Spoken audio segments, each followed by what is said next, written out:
Olá, amigos e amigas, bem-vindos e bem-vindas ao meu canal Por um Novo Manhã. Eu sou Luiz Rorato e hoje eu vou tentar elucidar um enigma que assola a humanidade. Vamos tentar mostrar de forma clara de onde brotam as tiranias. Obviamente, as tiranias brotam de cabeças doentias. Simples assim. Vocês já haviam pensado nisso? Então, só para iniciar, vou começar mostrando o perfil psicológico e psiquiátrico do Donald Trump, que neste momento está aterrorizando o mundo. O perfil psicológico do Donald Trump, analisado por profissionais, frequentemente aponta para traços de transtorno de personalidade narcisista, que é a TPN, e por vezes narcisismo maligno, caracterizado por grandiosidade, falta de empatia, impulsividade, comportamento antissocial e necessidade de admiração, com debate sobre se são traços de caráter ou sintomas de transtornos mais séveis, como sociopatia ou paranoia, enquanto outros defendem que são traços de personalidade que o tornam um autopromotor eficaz e não necessariamente instabilidade mental. É duvidoso esse ponto de vista, mas enfim. Os traços comuns citados por especialistas são o seguinte: narcisismo. O narcisismo é um grande senso de autoimportância, crença de ser especial. Como eu digo nos vídeos, aí o cara se acha a rainha da sucata, a rainha da cocada preta. Necessidade excessiva de atenção e admiração, grandiosidade e falta de empatia. Ele é antissocial e sociopata também, que é a dificuldade de confiar nos outros, comportamento manipulador e desrespeito pelas normas e leis. Isso está claro do que ele faz, né? Impulsividade, outra característica do indivíduo. Dificuldade no controle de impulsos, agindo de forma reativa e às vezes irresponsável. Outra característica da pessoa, paranoia. Suspeita e desconfiança generalizada em relação aos outros. Mais uma característica dela. Hedonismo extremo, busca por prazer e gratificação pessoal. Estilo de liderança, ambicioso, competitivo, ganancioso, dominante, extrovertido e desafiador da tradição, preferindo narrativas simples e envolventes. Temos ainda as perspectivas divergentes. O diagnóstico de transtornos. Isso também é muito importante para nós termos uma visão da pessoa.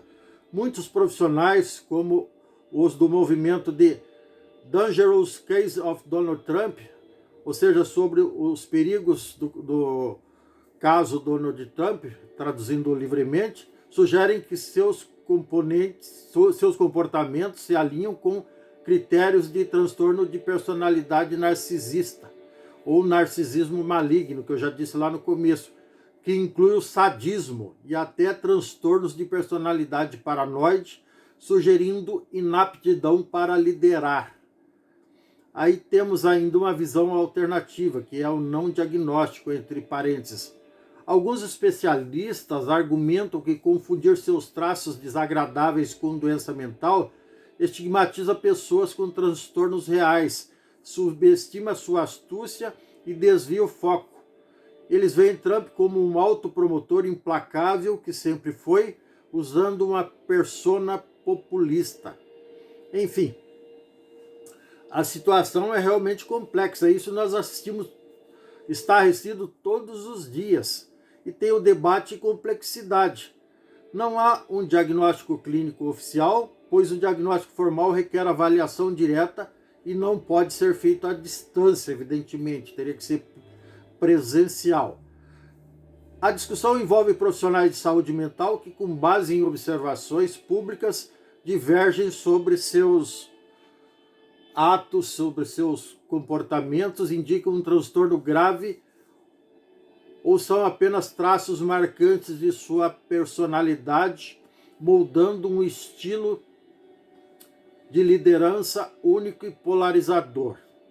Enfim, polêmicas à parte, aliás, é exatamente por causa das divergências de pensamento que uns amam esse tipo de indivíduo, outros odeiam e outros são indiferentes.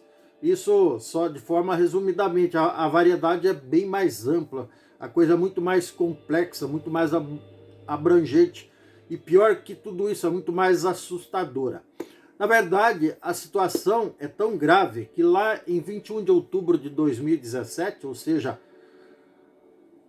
mais de 8 anos atrás, a revista Veja publicou uma matéria com o título: "A saúde mental de Trump preocupa parte dos americanos", lá no primeiro mandato do sujeito. Repetidos ataques contra aliados e desafetos, diz a matéria. Tweets raivosos e atitudes instáveis levantam suspeitas sobre a saúde mental do presidente dos Estados Unidos. Assim começa a matéria e continua a dissertação, digamos assim, dizendo o seguinte: que com uma frequência incômoda, Donald Trump fala ou age de forma insana. Ele fez Washington estremecer em maio ao demitir James Comey da chefia do FBI, que é a Polícia Federal Norte-Americana, enquanto a agência investigava elos da Rússia com sua equipe de campanha. E assim por diante. Todos nós que acompanhamos direta ou indiretamente os noticiários sabemos que esse sujeito, essa pessoa, estarrece o mundo a cada dia, primeiro lá com a política extremamente criminosa contra os imigrantes legais ou ilegais, prendendo e deportando sem critério, de forma absurda, deportou milhares e milhares de imigrantes ilegais dos Estados Unidos, ou até legais que entraram no pacote, e depois os tarifaços, enfim. Agora ele teve esse ato que, ainda que tenha livrado a Venezuela de um ditadorzinho marca barbante, que tenha o mesmo perfil psicológico dele, muito parecido, ou seja, é psicopata, é doente, é sociopata, enfim, narcisista, o Nicolás Maduro, mas precisou de um outro psicopata, sociopata, para tirar ele do poder, porque ninguém tinha competência para fazê-lo, para livrar a Venezuela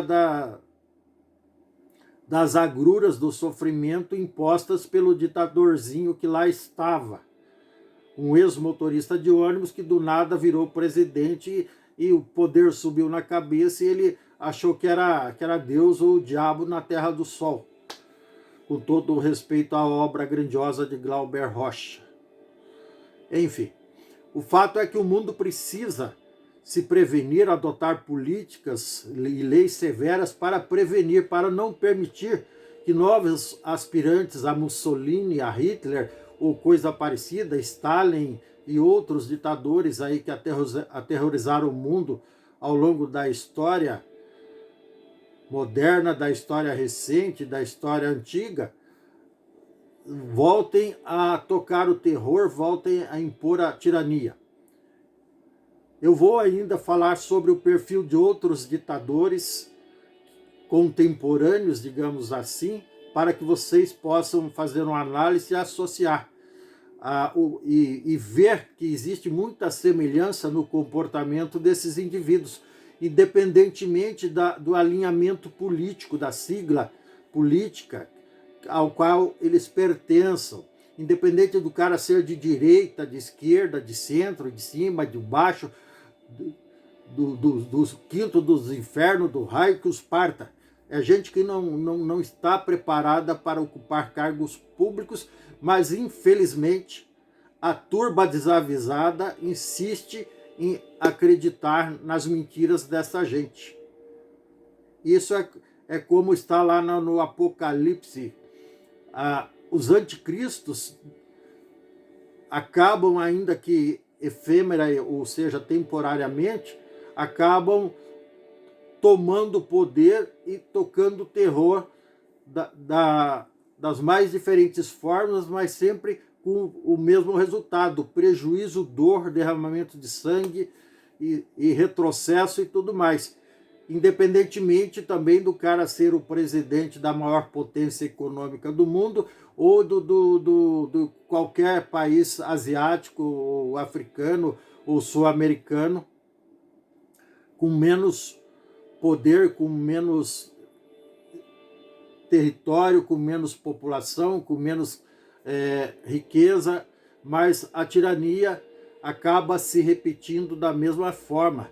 Lá nos anos 80, Uganda sofreu as agruras do Idi Amin, que foi responsável pela morte de milhares e milhares de ugandenses, justamente por conta da tirania implacável da ditadura dele. Todos eles têm características muito parecidas: são corruptos, são sanguinários, são sádicos, são narcisistas, são doentes, mas infelizmente acabam no poder, e quem paga o preço dessa dor, desse sofrimento, é sempre o povo, e principalmente os menos favorecidos, os mais humildes, que lamentável e paradoxalmente são os que mais são induzidos a acreditar nesse tipo de gente, de personalidade doentia, de personalidade repugnante, de comportamento implacável, de comportamento sádico e criminoso, como é uma característica, digamos assim, compactuada por todos eles, tá bom? É isso. Se você gostou, dê um like, dê um joinha, inscreva-se no meu canal, não custa nada, ative o sininho para receber novos vídeos em tempo real. Gratidão, um grande abraço, sorte, sucesso e tchau. Ah, só um spoilerzinho: vai ter brasileiro nessa lista também, tá bom? Aguardem e comentem, por favor. Se você gostou, coloca só o número 1 no comentário. Se não gostou, coloca o número 2 e assim por diante. E se é indiferente, coloca o número 3, tá bom? Fica uma ideia para não gastar o dedinho, tá bom? Beijo, até mais.